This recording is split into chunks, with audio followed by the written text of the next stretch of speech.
As promised, I'll give you most of this period to work. I need a couple of minutes to sort of give you a little bit of tips on some things you're going to run across. Okay?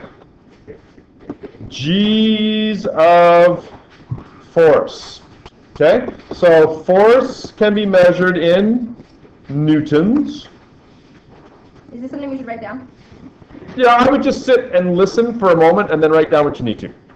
Right? Okay. So force is measured in newtons, right? But acceleration is measured in meters per second squared, right? I got to sneeze. I was stalling for time as I thought about this here. Then you didn't give me a chance to think because you've talked to me.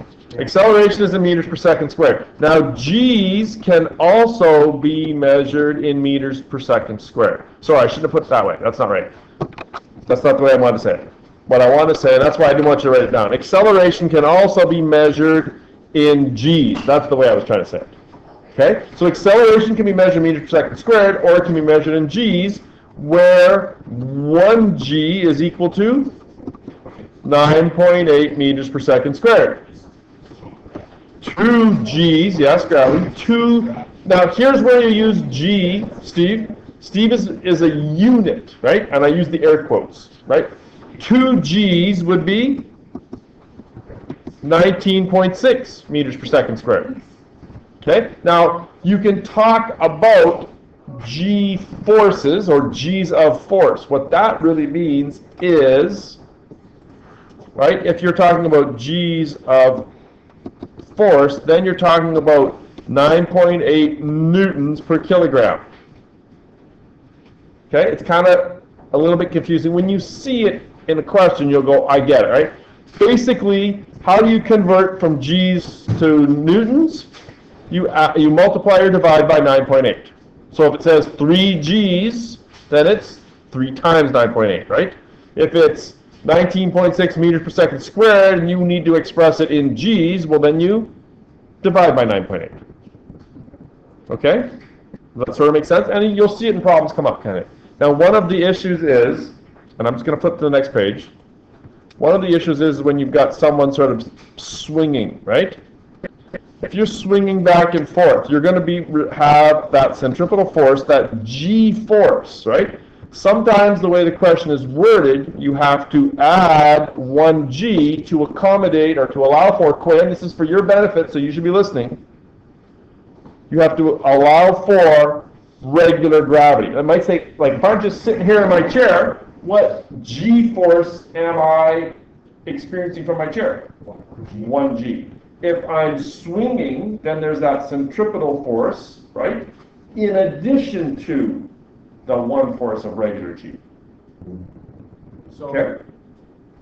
Adding 1 G is regular, or adding 1 G is like 2 G's?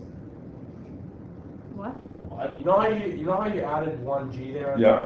Is that because it's normal or because it's an extra G? No, it's because it's the normal force just holding me up in the air, right? Like if I'm just sitting here in my chair, I experience 1 G of force. If I'm swinging, I'm going to experience more than 1 G. I'm going to experience that centripetal force as well, right? Like if you think about yourself swinging on a swing set, right? That G force, the seat is providing a normal force holding you up in addition to providing the centripetal force. It's kind of hard to explain without a question right at hand. Okay, so all I'm saying is when you come up to a question like that, start thinking about, oh, that's the stuff he was talking about here with the swing set stuff. Right. So what you're saying is, say you're swinging, and the swing itself causes 1 G to be added on. When you add on the normal 1 G to that, makes it. Yes. Yes, I think that's what I'm saying. Yes. So how would you calculate how many G's are being added on? Like, You will always only add 1 because of gravity, right? yeah, but I mean, there's one that's just normal gravity. Yeah. Right? So, Like if the centripetal force is 3 G's, then the overall force is 4 G's. so The question that I'm referring to is, yeah, but how do you calculate like the amount of G's. Let's say you're swinging on a swing. How do you calculate how many G's are being added on to the normal 1 G at the third bar? Well, that's just a centrifugal force calculation. Okay, and like so, when you like find the centrifugal acceleration, and then you divide by 9.8. Yeah. Yeah. The one I'm talking about is the plane coming out of a car wreck. And this always, you know what, I still wonder about this. I'm always like, oh, am I teaching kids right about this? I really do need to check this out. But the question I'm referring to is number 8 here on this question here with the whiteboard.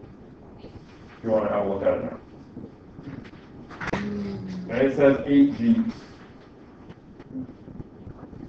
I hesitate to even bring it up because I really worry that it's a very simple situation. In fact, what I'm going to say is, don't even worry about the adding the 1G thing. I'm not going to touch on that. It might pop up in a question. It's a very isolated incident. What you do need to be able to handle is converting from G's to meters per second squared. That multiply and divide by 9.8. That I would expect to be able to do. I would not worry about this thing. So do we write it down? You? I'm not going to be beside you in university next year. Write this down. It's important. You're going to have to start learning. Well, what's it going to hurt if you write it down and never use it? Well, then I'm going to figure out how to know it, and then I'll repeat it anywhere. But you said that you'd let me write it down and not to write it down visually, so back it up. You need to be able to handle that. Multiply divide by I need 9.8. to back it up. What I really should do is answer that question. I don't have to work for Divided it. by diameter all the way across circle radius to the top. Divide by 9.8. Yeah, and then divide by 9.8, and it gives you the force in G. If the situation works. So was that it? Centripetal is towards the center. Centripetal is an imaginary force that you feel because of inertia. And it's outward, and the force is outward. It's the centripetal, if you're swinging around, right, like this, centripetal is pulling you in, but the force of inertia that you apply to the, like say you're on the gravitron or whatever you call it, right? You're actually pushing on it. Well, that's centripetal force. You're pushing it out. It's pushing you in, you're pushing it out. Yeah, you're pushing from the car is pushing it out. That's the centripetal. Yeah. Okay, work away. I got stuff to do. The solutions are there in the white binder. I will try to get QR codes for you. Do you wish for that? Yeah. Or at least if I post the solutions to schools, is that good enough for the time You being? said you'd back up to it right now. Oh, yes, sir. Well, I'm good. Do I need to know that? What you should know is this.